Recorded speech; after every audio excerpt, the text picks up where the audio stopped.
Breaking Bad is easily one of my favorite shows. The quality of the show is consistently so high. I mean, the script, the acting, the music, the plot. It is very rare that show sees any sort of significant decrease in quality. In fact, I'd argue that it started incredibly strong and never had a significant decrease in quality throughout its whole run, which can't be said for many other shows that reach the heights Breaking Bad reaches. I've already discussed on this channel why the pilot of Breaking Bad is so great and why I love it so much. And there are a bunch of other episodes I could talk about that people love across the board. 1 Minute and Ozymandias immediately come to mind. But instead, I want to talk about a different episode today. I wanted to talk about the worst episode of Breaking Bad. So I went to this website that shows the average review that each episode of a TV show gets on IMDB. Of course, this might not be representative of how people would write it in different forums or different places, but it gives us an idea of what people see the worst episode as. And that episode is Fly. So today I want to dissect this episode and the criticism surrounding it to see what exactly made this episode so controversial and why I personally love it so much.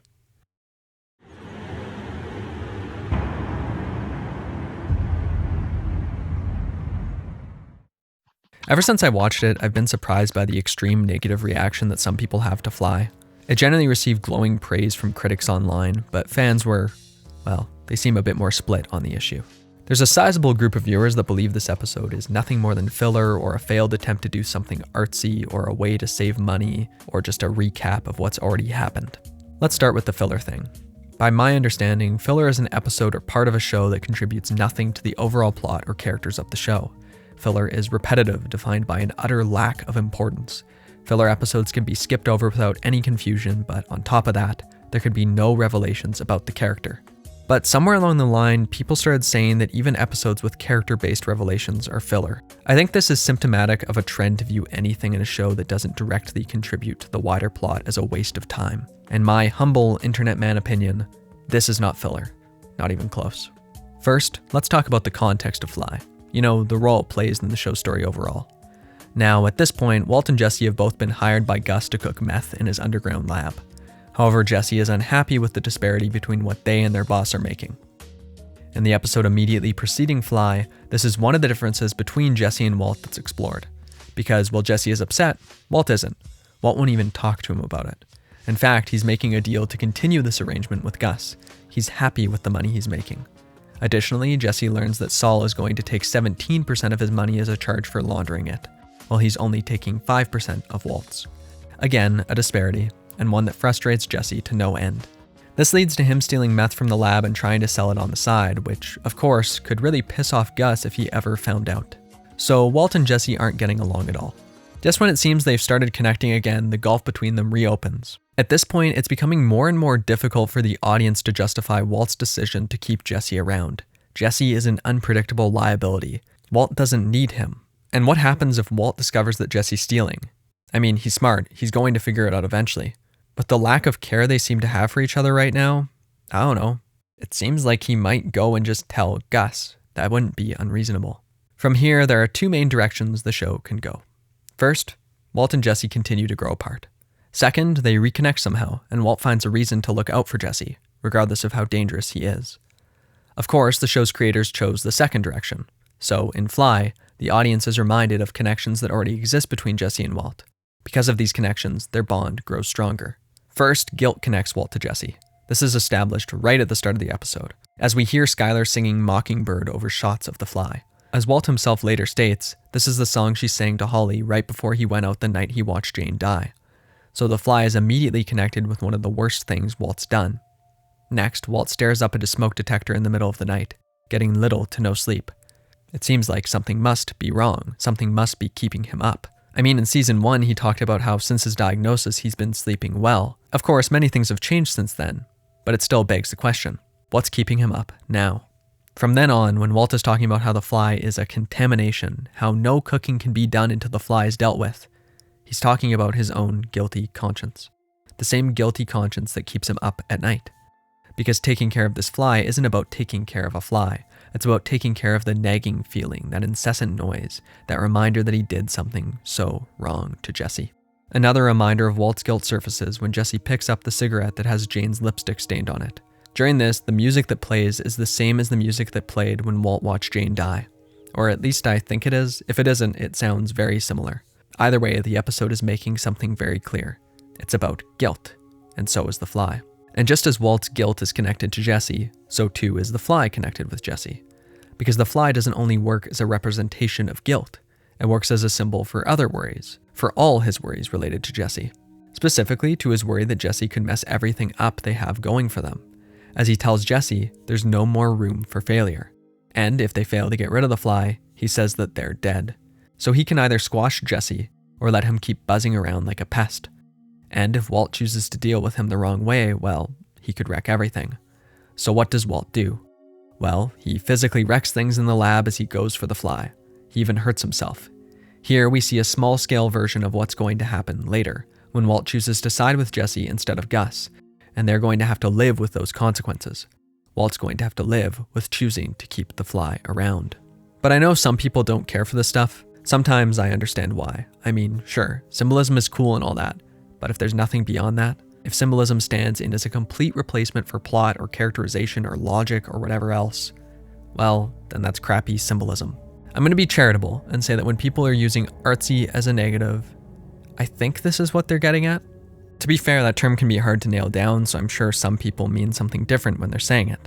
But by and large, I think they're trying to say that whatever's going on in the show or story is too try-hard for its own good. Like, they get that it's trying to do something symbolic or metaphorical, but to them it either comes across as really in your face or overly vague, or like the writer saying, "Look at me, aren't I a smarty pants? I made a symbol." Something like that. And to be honest, I've certainly called things artsy before and meant it in a very negative way. For example, I went to this jazz show once. It's infamous with me and my family because my poor family came along to it with me. And, I don't know exactly what I expected, but I expected music, which there was a lack of. There was a lot of people whispering on stage. There was one where they were just hitting cymbals and different drums, randomly as far as I can tell. It ended up sounding like a mess of noise. To me, that was artsy in a very bad way. To others, that was probably some great experience that's too complex for my smooth brain to comprehend. But I think there's a massive difference in levels of artsiness between Breaking Bad's fly and a weird-ass jazz concert. If we're using a negative definition of artsy, I don't think it's fair to call Breaking Bad's fly that. The reason for that's simple. Beyond all this symbolic gobbledygook, the events surrounding the fly serve to humanize Walt. Once again, we see that he actually feels bad about the things he's done.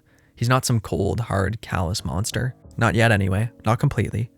No, he's a man ridden with guilt over the fact that his brother-in-law got assaulted in his place, that he watched his partner's girlfriend die, that his family is going to have to live with him and his choices for the foreseeable future, that his actions led to this plane crash and so many deaths and so much suffering. All that horrible stuff he's done and the results that came with it, it affects him.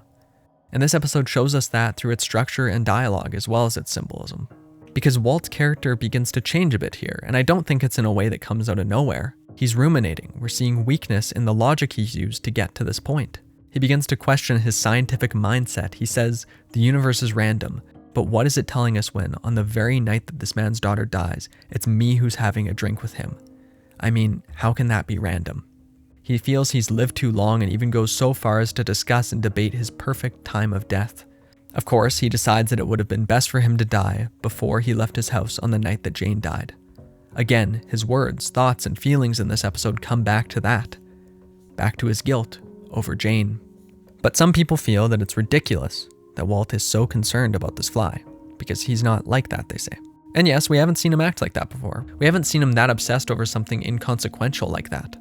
But isn't that the point? I guess it's purely subjective whether we think it's gone too far or not, but I definitely don't think it has. This is a sleep-deprived man who's learning that this is going to be his everyday life now. Before, he thought he had an out. He thought he was going to die.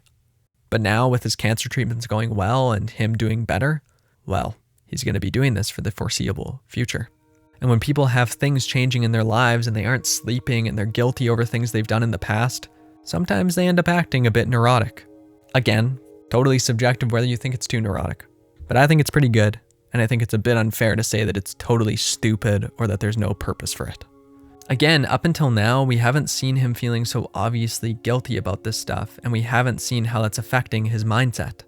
Now that we see that it's having such an extreme effect, There's reason for him to take extreme action.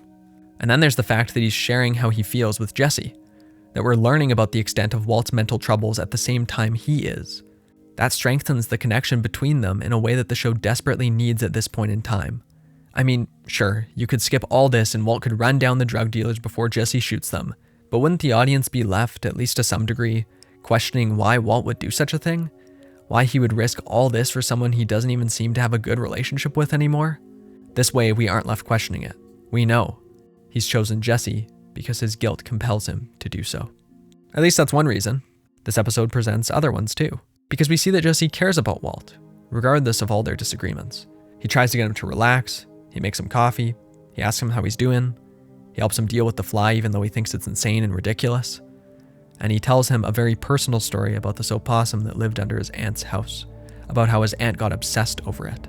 Then, much like in Edgar Allan Poe's The Telltale Heart, where a murderer continues to hear his victim's heart beating under the floorboards, he talks about how his aunt continued to hear the opossum under the floor even after it was gone.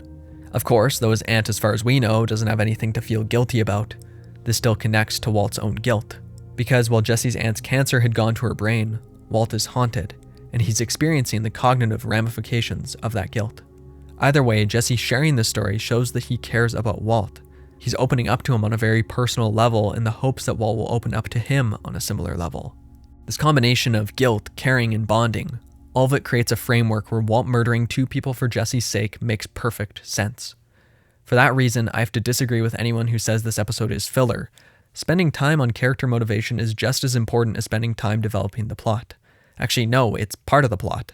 Which is part of why I disagree with negative criticism saying that it would have been better to see this in a different way. Breaking Bad's third season has a whole lot of action going on, and that's great. And it shows us a lot about the characters without spelling it out to us. Overall, the third season has a fairly fast pace, and I think it's actually good to slow down for a moment, take a breath, and just show a more personal, intimate moment between two characters. Because what's a character-driven plot without character motivations and relationships being explored? So yeah, Breaking Bad could technically exist without this episode, but the show's plot and characters would both suffer greatly. I mean, Gus tells Walt not to trust a drug addict and tells him not to make the same mistakes twice. Mike warns Walt about his half measures with Jesse. Saul questions the risks Walt's taking for him. With all these characters understandably questioning him, don't we need the other side of the argument? The other side that tells us why Walt should stay with Jesse? And what stronger argument is there than guilt? Than the guilt that Walt feels as he lies awake at night, staring at the ceiling, seeing the silhouette of the fly and hearing it buzz in his ear.